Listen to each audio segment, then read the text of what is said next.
And we're continuing to learn things about the victims in this incident as well as the day goes on. Our Whitney Miller is with us now. You have been taking a look at just some of the people who were hurt by this horrible incident today. Right, you know, the names are slowly coming in. There's been numbers floating. 10 people have been confirmed to have been killed and upwards of 30 people injured. And that's what NOPD is comfortable with at this point of the confirming those who have passed away. But we've been able to identify just a few of them so far. The first death that we have confirmed was 18-year-old Nakaira Cheyenne Dido. She was from Gulfport, Mississippi. I know you've been talking about her a little bit. She was a recent graduate of Harrison Central High School. Her mother told our partners at NOLA.com that she was sweet and loving. She said the teen was visiting New Orleans with her cousin and a friend.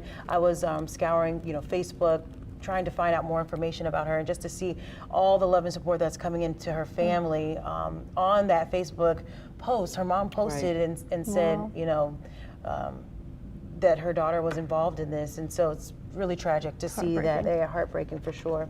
The next thing that we learned about was a UGA student who was critically injured and is receiving medical attention. Now that student is unidentified at this time, but that information came from the university's president, who made this tweet here, or on X. He made this post on X.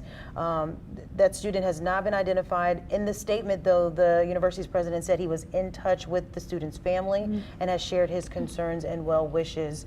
And it was a lengthy statement that he posted there.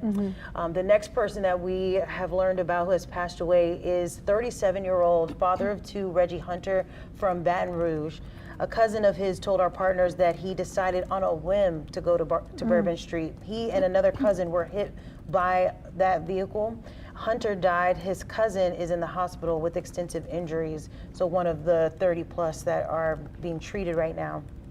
And then the third fatality that we know about is 27-year-old Tiger Besh. I think y'all might have talked about him a little bit. A Lafayette native and former St. Thomas More football player. Besh died at the hospital from his injuries later on this morning, and his athletic directors who confirmed his death to our partners, and she says that he was in New Orleans for the holidays, and Besh played wide receiver, quarterback, punt returner, and defensive back at STM. He went on to play football at Princeton, and he graduated in 2021 and was working as a trader at a New York brokerage firm. So obviously, you know, families learning about this, and the reason why we don't know everyone's name right now is because their families have to learn about this, and they don't want to learn about it on the news, so they have to be notified before that information goes out.